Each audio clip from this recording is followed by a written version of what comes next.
పొరుగు సేవల ఉద్యోగులకై ఆప్కాస్ సంస్థను ఏర్పాటు చేశాం. 27% మధ్యంతర భృతిని ఉద్యోగుల సంక్షేమం కోసం మంజూరు చేశాము. 11వ వేతన సవరణ సంఘము సిఫార్సులను అమలు చేశాము. ఉద్యోగుల పదవి విరమణ వయసు 60 సంవత్సరాల నుంచి 62 సంవత్సరాలకు పెంచాము.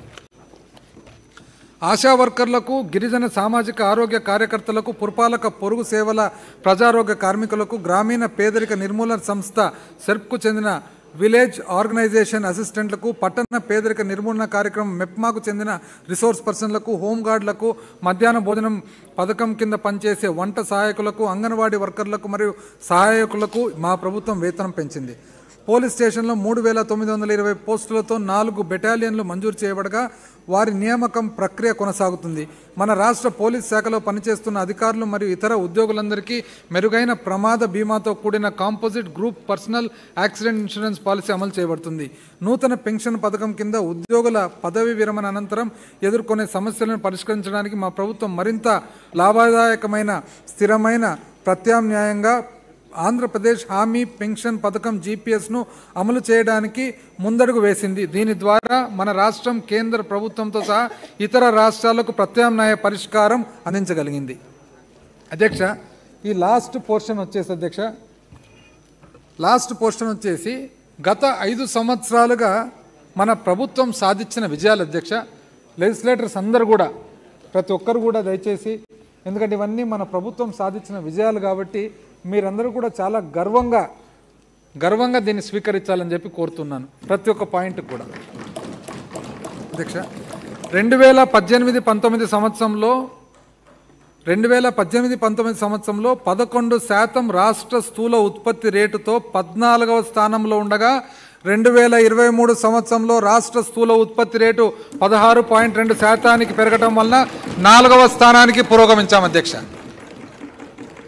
ఇక్కడ ఎందుకంటే అధ్యక్ష, ఇప్పుడు ఈరోజు లీడర్ ఆఫ్ అపోజిషన్ లేరు, కానీ ఈ స్థూల ఉత్పత్తి అనేది ఆయనకు బాగా తెలిసిన విషయం. అధ్యక్ష, అసలు రాష్ట్రము అభివృద్ధి చెందుతుందా లేదా, రాష్ట్రం ముందంజలో ఉందా లేదా అనే దానికి స్థూల ఉత్పత్తి అనేది ఒక ప్రామాణికం. అధ్యక్ష, తరచూ చెప్తుంటారు. అధ్యక్ష, ఆయనకి ఎంత బాగా తెలుసు అంటే, పివి సింధు గారికి ఒలింపిక్స్ మెడల్ వచ్చినప్పుడు పురస్కరించేదానికి ఇక్కడ కృష్ణానది ఒడ్డున కార్యక్రమం పెట్టి స్పోర్ట్స్ గురించి మాట్లాడకుండా స్థూల ఉత్పత్తి గురించి అందరికీ బోధన చేసిన సమయం కూడా ఈరోజు అందరికీ గుర్తు చేస్తున్నాను. అధ్యక్ష, అంటే ఆయనకు అంత బాగా తెలుసని.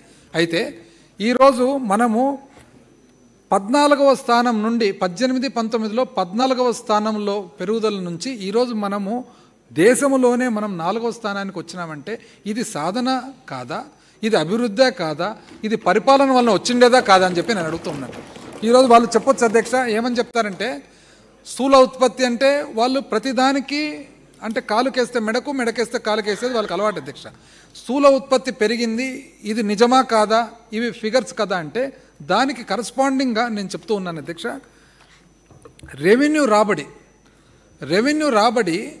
2014-19లో 6% ఉండగా ఈరోజు 2019 నుంచి ఈరోజు వరకు చూసినట్లయితే 16.7%లో రెవెన్యూ రాబడి పెరుగుదలలో ఉన్నాం. అధ్యక్ష, అంటే స్థూల ఉత్పత్తికి రెవెన్యూ రాబడికి పోలిక కూడా. అధ్యక్ష, స్థూల ఉత్పత్తి మనము 16.2%కి వచ్చినాం. అధ్యక్ష, 11 నుంచి. అదేవిధంగా రెవెన్యూ రాబడి కూడా మనము అప్పట్లో 6%, 2014-19లో 6% ఉంటే ఇప్పుడు 16% పైన వచ్చినాం. అధ్యక్ష, అంటే రెవెన్యూ ఇప్పుడు ఈరోజు స్థూల ఉత్పత్తి 1 సంవత్సరంది మాత్రం ఎస్టిమేట్స్ కింద ఉంటాయి. అధ్యక్ష, 2వ సంవత్సరం లోపలికి వచ్చేటప్పటికి యాక్చువల్స్ వస్తాయి. ఒకవేళ దాన్ని వాళ్ళు వాదించినా కూడా రెవెన్యూ రాబడి అనేది ఫిజికల్గా మనకు వచ్చే ఏ రోజుకు ఆ రోజు, ఏ నెలకు ఆ నెలకు వచ్చేది కాబట్టి ఇదైనా కూడా సేమ్ కరెస్పాండ్ అవుతూ ఉంది. అధ్యక్ష, 2020-21 ఆర్థిక